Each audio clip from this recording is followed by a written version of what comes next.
ભાજપ રાજકોટમાં ઉજવણી નહીં કરે, સાથે સાથે પત્રકારોએ આકરા સવાલ પૂછતા નેતાઓ ભાગ્યા હતા। રાજકોટ આગકાંડમાં 28 લોકો હોમાયા બાદ ભાજપનો નિર્ણય, પત્રકારોએ વધુ સવાલ પૂછતા નેતાઓ ઊભા થઈ અને ભાગ્યા હતા। તો હાલ રાજકોટમાં જો રૂપાલા જીતશે, જે રીતે 4 જૂને પરિણામ આવવાનું છે લોકસભા ચૂંટણીને લઈ, તો રૂપાલા જીતશે તો ઉજવણી નહીં કરવામાં આવે।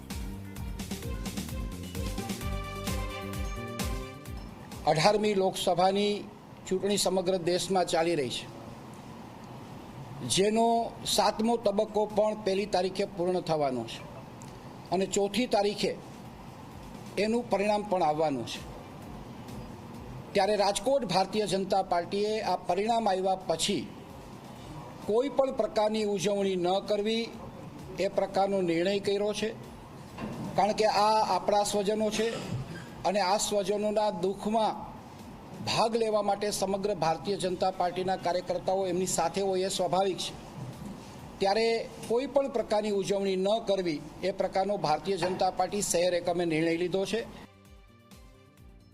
જ્યારે અમને ખબર પડી ત્યારથી 7 વાગ્યાથી બધા કાર્યકર્તા આગેવાનો ત્યાં હાજર હતા।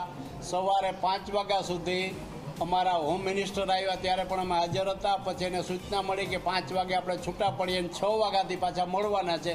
સતત સવારે 6 વાગે નાહી ધોઈ બધા તૈયાર થઈને આવી ગયા હતા અને એ જ્યાં સુધી રહ્યા ત્યાં સુધી અમે હાજર રહ્યા।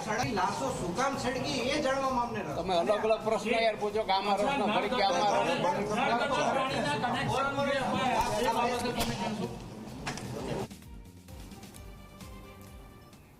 તો રાજકોટ આગકાંડમાં